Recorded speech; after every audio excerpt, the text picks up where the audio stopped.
easy, boo. Baby, take it easy. You belong to me, I belong to you. We were meant to be.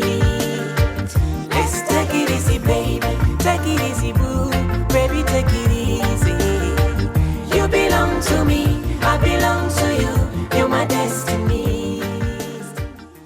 What's up, everyone? This is MC Moseh, aka Mama's Boy, and this is Talk to MC Moseh, a new program that has been put up to discuss social issues that really in the aspect of Uganda at large. Uganda meaning Ugandans in diaspora, Ugandans in Uganda, and issues that really affect us as people socially, economically, and psychologically.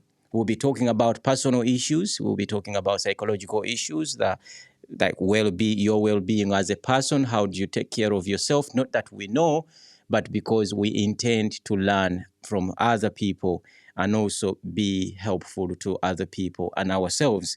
We'll be talking about politics, and politics will be discussing issues that we do understand, and we will also discuss issues in an intent to learn from others and see how we can prosper as a country.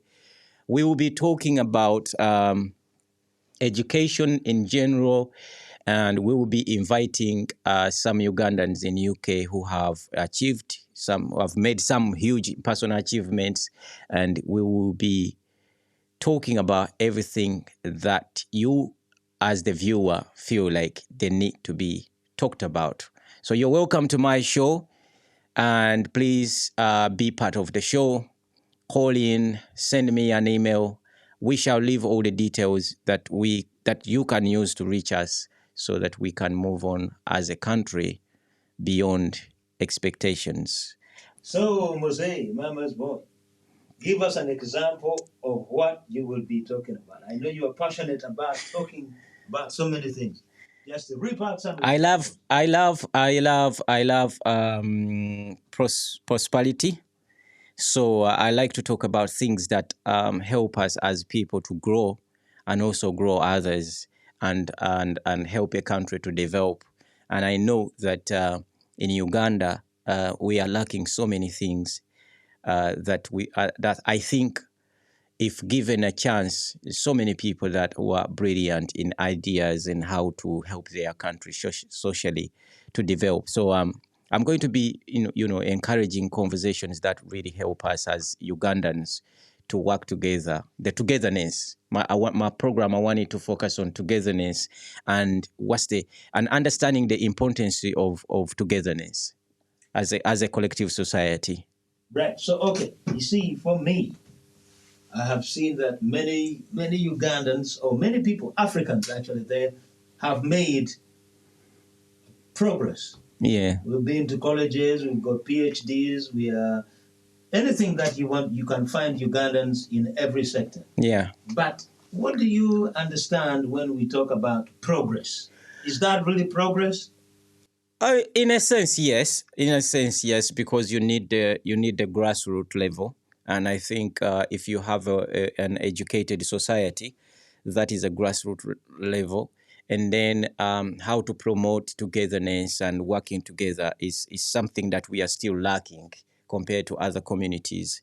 Sure, you have been on one of the programs I do, Educate's program. That panel is quite interesting because the conversations there, we have been talking about personal development and stuff, but like you're saying, personal development is good for a person, and you need to socially contribute to the society for it to grow. If I don't know if I make sense with that. Yeah, it makes sense. But what I have seen in many societies, African societies, what it is, they want to come here with this mentality, okay, that the Europeans, they came to our countries, they took everything, so we are here also to grab what is. But what they don't know, they are grabbing peanuts. Yeah. And they want to work. I've not really come across people with that mentality. See. Oh yeah, many people. Yeah.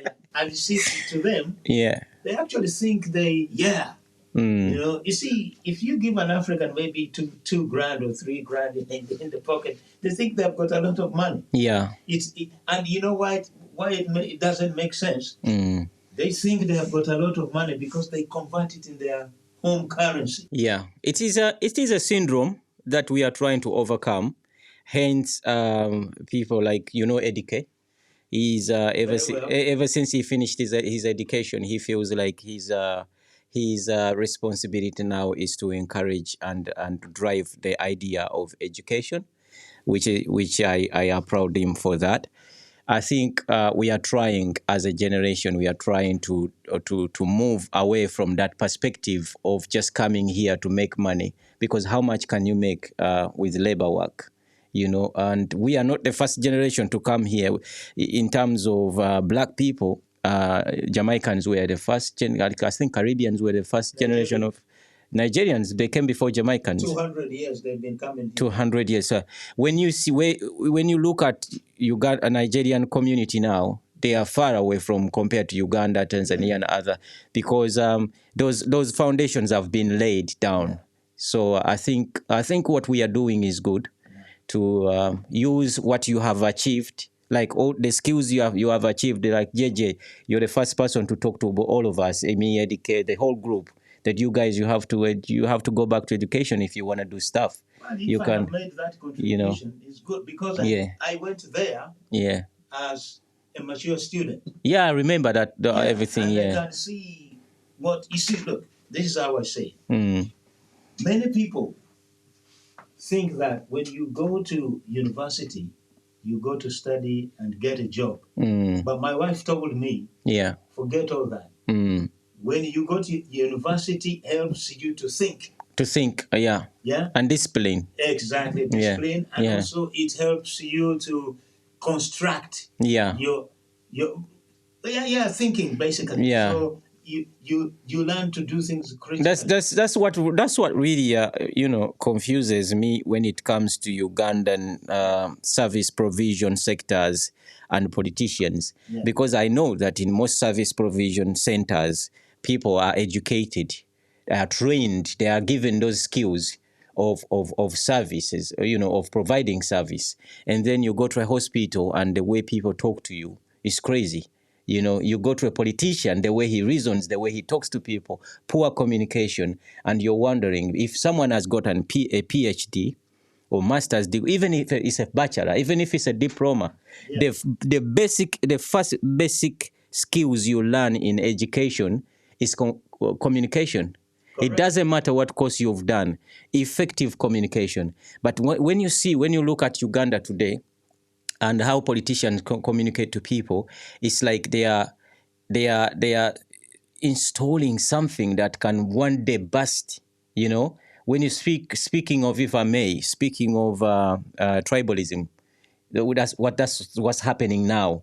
When you look at our history as Ugandans, we went into, after the post-independence era. I don't know if you was there, but me, I wasn't born then. But I like reading. Yeah. So I discovered that it was the separatism that really affected people. Because the Baganda had the Kabaka Yeka. Even the name itself, Kabaka Yeka, it did not sound like a name that was to unite people. You get it? That was a mistake. And then when you see these politicians today trying to use a very old establishment, meaning the Buganda Kingdom, to use it to gain their political goals, it's very dangerous, So communication for me, communication is the problem in Uganda today. Radio personalities and what brings that, though? Because people always think that I am in this position, therefore I am better than you. Yeah. See, they don't actually think that you have got your own profession. Yeah. And in your profession, I might need you in mine. Yes. So instead of... Because that's the thing. That's what the thing is. I like why I have so much interest in talking about society and the social issues that comes with it. Because society, the way it's designed, is interlinked. my services need judges' services. Judges' services needs, even a man who owns a laundry is very important in society. Even a cleaner is very important in society. Like here in England, if cleaners strike one day and they say we're not coming to work, hospitals won't open. Hotels won't work. It shows you how important every sector of society is. But the problem in Uganda today, you see that someone will print something about a child and name the child and put the child's name there, And this is a journalist. This is someone who went to university. This is someone who has a master's degree in journalism, and we all know that if you're going to talk about an issue like this, if you see some interest in it, like you're going to make money off this, at least protect the child's name. You understand? And then you see that even the parent, when the parent comes out to fight for the child, he goes way public. So I'm asking, where's the safeguarding? You understand? So now let us come back here to England. Yeah. So you guys, I have known you long time. Mm-hmm. I used to do so much for the community until I just thought, okay, I have to be selfish in some way, and I have to do things for myself first. Because what I realized is that if you're in the community, if that community is not ready to work with you, then you have really to think otherwise. Because you have to remember, the people who have come here, they didn't come for anything else. They have come to work and send money home. That's all they know. And build houses. Which is good. But they have played a big part in developing their country. Yes, they do. But they have also lost a lot of money. But we are talking about a community here. I don't think really there are communities. The only tight communities I see is the Jewish community. Because them, they don't job. It depends on organization, how that community is organized. Those people have principles. They have values, things we lack. Tell me something. You was here before me, in England and in this world. What principles do we have as Ugandans? Well, the principles that we have is the short-sighted one. Or values. Values that unite me and you. Because you come from Bunyolo, I come from Central Buganda. And what values that when someone sees me, and someone from Lango or from Mbalala, that introduce us as Ugandans. You get what I'm saying? Yes, we should. You see, I was watching Museveni's. He was talking about is it Olanya? Olanya, He was talking about the separatism. This guy, there are things that he knows. But we ignore that because we are so much focused on him. On the Musevenism ideology. And that's the issue. That even when you're going to, if you were to say something good about Museveni, people think you support him. And that's not only in Uganda, because the thing is like Putin. The way the Western media has organized, like has driven the narrative, you cannot even say anything good about Putin. That's human nature. Like the opposition in Uganda, they have developed this Musevenism ideology, and in a funny way, it favors Museveni for some point because it's repeatable. Every time something repeats something, you start thinking, oh, Museveni is powerful, he's untouchable. Because the people who are fighting against him, that's what they are convincing you. It keeps, cycling in your head that we don't have this because of Museveni. We don't have this because of Museveni. But speaking of social organizations and social discipline, we as Ugandans, we are such an immoral society now. If you look at our social media, it's very rare to find a very, informative conversation or constructive conversation on social media that Ugandans can hold for at least an hour. You get it? But when it comes to these bloggers, or someone is naked, or someone slept with someone's husband, then you see even people who call themselves the Ugandan elites, I don't know, these titles they have, the Ugandan first class, they are more interested in trust me, JJ, Yeah. you will find a man who speaks a lot of misinformation holding an audience of 3,000 people. And people joke with information. Information is like food. Yeah. If you don't take care of, if you don't understand what you're eating, it's going to affect you. But do you know why? You know why I don't really those, whether it is 3,000, whether it is 10,000. But it's dangerous. It's poison. That is only in his circle, though. Yeah. That is, say for example, if I'm talking about music in Uganda and I bring in blah blah blah, not so many people will actually read the people that what I'm trying to, because that is a niche for that people. So me, the numbers, the views doesn't bother me. But when I put up a post out there and it hits some people who are outside of my circle, yeah, I say now I'm saying something. Yeah. Because otherwise the other guys they tend to agree with you. Yeah. They can't dispute with you. So say for example, Moseh, you're my friend. I can't argue with you. Yeah. But it is healthy to argue. We can argue. That is something I have a problem with. You see my Facebook. Yeah. People, like, I have a personality that I don't believe in deception. Yeah. And I don't like wasting time on things that don't make sense. And I was brought up as an individual. Yeah. That's why, JJ, you've never seen me. I don't move on groups. I'm not a groupie. I'm not a follower. That because JJ is my friend. Even you, there's times we have exchanged conversations on social media where I'm like, JJ, I regard you highly, but I disagree with this because this is how I'm brought up. You understand? We have to disagree, and the reason why when I don't know something about anything, I can see a comment. Yeah. If I don't know anything or deep inside of that conversation, I don't comment. Yeah. You see, like that is something I've learned. Yeah. Yeah. I remember we disagreed about Gaddafi. Yeah. Right. And I have got my reasons why. Yeah. Because I used to support Gaddafi big time. Yeah. Seriously. Yeah. But when I went to Libya, I spent there 1 week. I saw a lot of things and I spoke to young boys. The stuff that they told me, I saw this guy can't be really Gaddafi.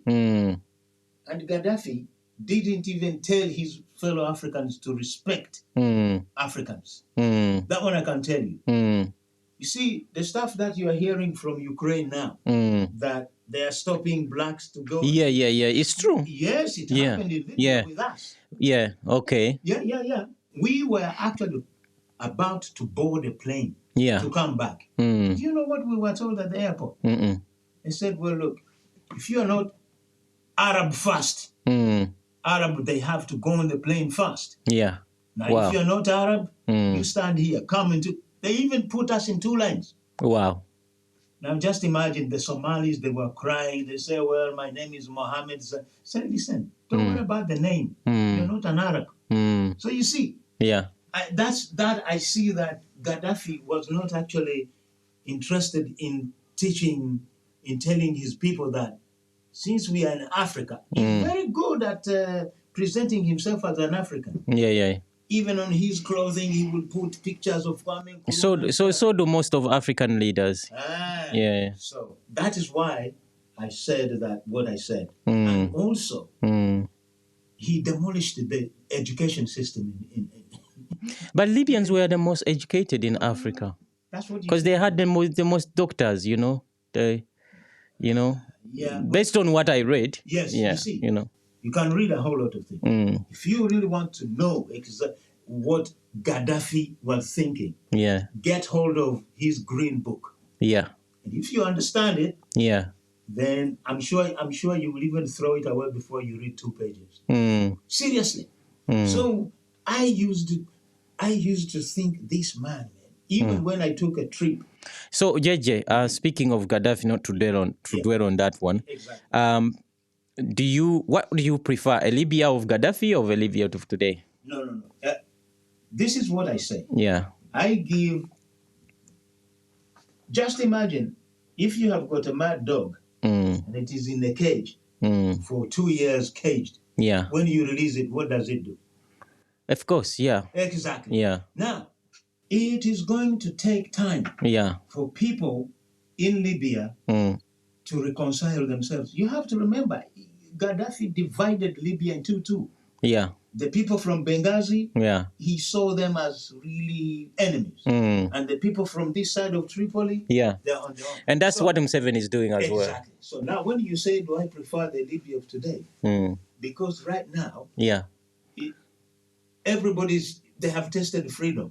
No, there's no freedom in Libya. No, that's what I'm saying. No, Yeah. the freedom that I see. Yeah. Because now there is no one is putting them in jail. Yeah. Or they could be. Yeah. But so, say for example, if I've been released from jail, and no one is going to take me back. So I will cause a problem. I will. But that's not good for society to leave criminals outside. Society, but the point I want really to answer your question properly. Yeah. But I can't really articulate it properly. I know why. Because JJ, let me tell you something. Yeah. There's good, good, better, and best. You know, and for me, I have this understanding that always people will ask for better, and if people have better, they will always ask for the best. You understand? So what I'm saying is, Libya was in a good position. Now it's now it's in a worse position. They were in a good position, and they wanted to go to a better position. With this so-called American democracy that is sold around the world, and in chasing that dream of democracy, they were manipulated into something different. See, it's a very good question. Yeah, I will bring a Libyan person here. Yeah, because that is it is good to speak to someone from primarily. These are the guys that we need to ask. I know I've got someone who will connect me to Libyans. Yeah. Some of them I have met them. Yeah. We need to bring them. We talk about what is this sold democracy, because you see, if we talk about Libya, we have to look at the interference of the Western influence. Yeah. You see, I've done one with my friend. Yes. So, ladies and gentlemen, that's one of the conversation. That's how these conversations will be. Even though the man is hiding behind the camera, but it will be something like that. Trust me, I promise you, it's not going to be boring. We're going to be talking about things that matters to you, things that touches your life, and this is a free speech program. Free speech, no worries. No one is going to take you to jail. Share your opinions without no fear. And thing is, be free, free yourself. Don't wait for anyone to free you. Free your mind, have an independent mind, practice being wrong. I'm not worried. I've never been scared to be wrong. In being wrong, you learn even more. So the problem is with people, everyone wants to be at the center of a conversation. Everyone wants to be a superstar these days. And that's why it's so easy for someone to come in front of the camera and make allegations and come up with so many things. And then because we live a life of entertainment, we like entertainment, we find everything worthy listening to. But the danger in listening to everything or giving everyone your ears is sometimes we have to be careful with the information we are consuming because of this, the mind.